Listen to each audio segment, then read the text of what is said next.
Buenas tardes a miembros de la mesa directiva de nuestra Academia Nacional de Medicina, amigos todos. La hipercolesterolemia familiar es la enfermedad monogénica más común en todos los grupos étnicos. Sin embargo, cuando analizamos el impacto que tiene esta patología en la principal causa de muerte, que es la cardiopatía isquémica, en México y en todos los países occidentales, dista de ser una enfermedad rara como se consideran la mayor parte de las enfermedades monogénicas. Su prevalencia es 1 de cada 300 adultos aparentemente sanos, explica 1 de cada 31 eventos de cardiopatía isquémica, explica 1 de cada 15 eventos prematuros de eventos cardiovasculares y es la causa de 1 de cada 14 casos de hipercolesterolemia severa. Por ende, los mensajes que quisiera conserven al término de esta presentación es que es una patología de índole genética, pero que debe ser abordada con políticas públicas, dado que tiene un alto impacto sobre la principal causa de muerte. Desafortunadamente, es una entidad infradiagnosticada e infratratada.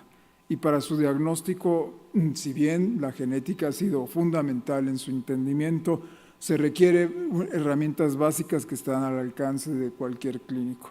Necesitamos conocer una historia clínica adecuada, los niveles de colesterol y la búsqueda intencionada de lesiones, conocidas como xantomas tendinosos.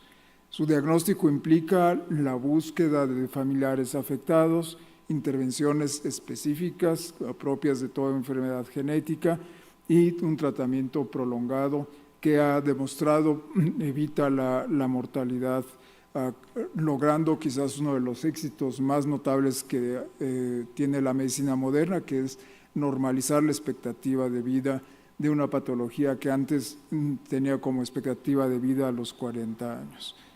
La hipercolesterolemia familiar es un síndrome que tiene como punto común un defecto en la eliminación de las partículas que contienen mayor colesterol en el plasma, que son las lipoproteínas de baja densidad. Estas lipoproteínas son causales de la aterosclerosis, tienen una afinidad específica por el espacio subendotelial y sin ellas la aterosclerosis no existe.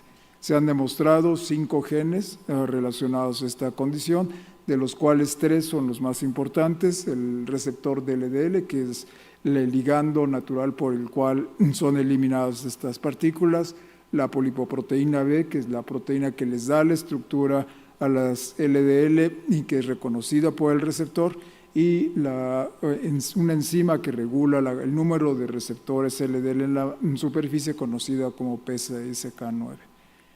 Es un grupo heterogéneo de condiciones que va desde las formas homocigotas, que aún sigue siendo una gran oportunidad, dado que la expectativa de vida en la mayor parte de los países en desarrollo no rebasa los 25 años, pero las formas más comunes, la forma heterocigota, su expectativa de vida es alrededor de 65 años. Esta, dependiendo del tipo de mutación, del impacto que tiene en la función del receptor LDL, puede tener desde formas muy severas con niveles muy altos de colesterol y muertes cardiovasculares prematuras hasta expectativas de vida alrededor de 75 años, pero con una alta mortalidad cardiovascular. Y en la década anterior se demostró que existen formas poligénicas en la cual la suma de diversos polimorfismos que regulan la eliminación de las LDL tiene un efecto sumatorio total que equivale al de una mutación en alguno de los genes causales. Es fundamental que nuestra academia transmita mensajes claros y centrados para la identificación de estas patologías de alto impacto social. Nuestros médicos no saben buscar las condiciones, los signos que son patognomónicos, que son los xantomas tendinosos, que son depósitos de colesterol localizados en el tendón de Aquiles.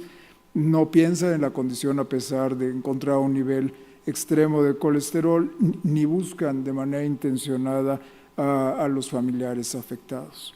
Su diagnóstico es sencillo, existen varios criterios, pero el más usado es el de las clínicas de lípidos de Holanda, que es un sistema de puntos.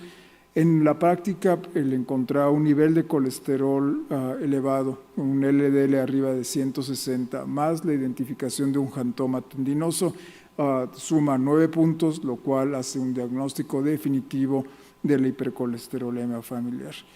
El diagnóstico implica la búsqueda intencionada de toda la familia para identificar casos, en particular a las personas jóvenes, en quienes de iniciar el tratamiento de manera oportuna, su expectativa de vida será igual al de la población general. Esto ha sido puesto en práctica en países europeos y gracias a ello tenemos evidencias que una política pública exitosa es capaz de controlar la epidemia de aterosclerosis. Y aún más, los métodos de inteligencia artificial generando algoritmos en la búsqueda en expediente electrónico ha demostrado ser altamente sensible y específica. Aún sin tener el paciente enfrente, podemos hacer el diagnóstico de esta condición. ¿Por qué no tenemos políticas públicas específicas para esto? Muchas veces la respuesta es porque no tenemos datos mexicanos y por ello desde hace 5 años un grupo de endocrinólogos y cardiólogos iniciamos el Registro Mexicano de Hipercolesterolemia Familiar, que integra a más de 100 especialistas que han registrado cerca de 900 casos clínicos y que se han consolidado en una red de clínicas de lípidos que incluye 10 centros de excelencia para el tratamiento de esta condición. El primero de los artículos se publicó hace cerca de 4 años y demostraba las grandes brechas en la atención. Seguíamos usando estatinas de baja potencia y el tratamiento solamente reducía alrededor del 20% de la concentración del colesterol de LDL, cuando sabemos que estos casos requieren una reducción de al menos de 50%. Gracias al esfuerzo de la Sociedad Europea de Aterosclerosis, estos datos se han consolidado en la corte más grande a la fecha recolectada de pacientes, que son más de 900,000, publicados en Lancet hace 2 años, y que ha generado un cambio en las políticas públicas. En septiembre del año pasado, la OMS hizo un llamado a todas las naciones a tomar acciones de detección temprana y garantizar el acceso a los medicamentos. Esta lámina, proveniente de este artículo de Lancet, demuestra de las grandes brechas en el tratamiento.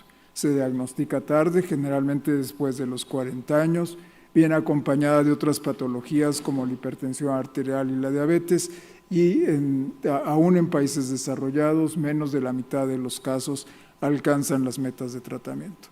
Esta lámina les muestra el éxito que representa el tratar la hipercolesterolemia familiar. En la parte menor se encuentran la mortalidad esperada para alguien diagnosticado después de los 40 años. En la parte superior, al revés, en la parte inferior es la expectativa de vida de una persona que es identificada antes de los 10 años de edad, que como ustedes pueden observar es prácticamente igual al del resto de la población. Creo que no existe una enfermedad crónica que tenga un éxito similar al de la hipercolesterolemia familiar.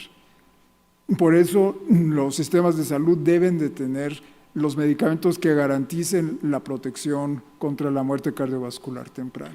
Debemos de dejar a un lado el uso de estatinas de baja potencia para iniciar con estatinas de alta potencia a las dosis correctas. Debemos de usar las combinaciones con ezetimibe de manera temprana y el uso adecuado de los anticuerpos contra PCSK9 para lograr la reducción de 50% en la concentración de colesterol LDL.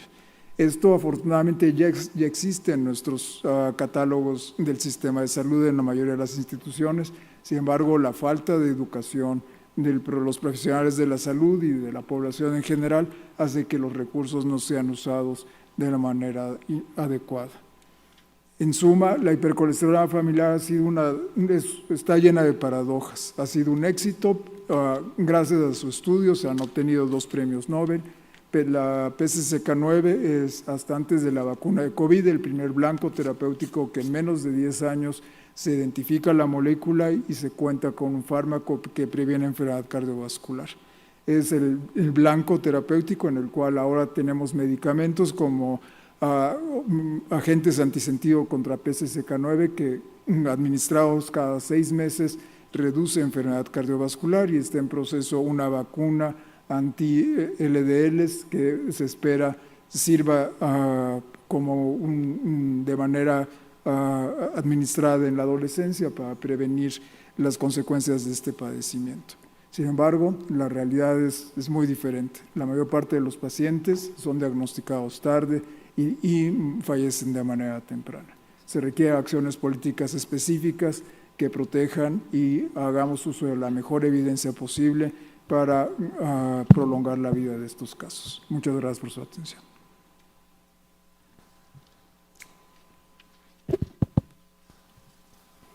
Muchas gracias, doctor Aguilar.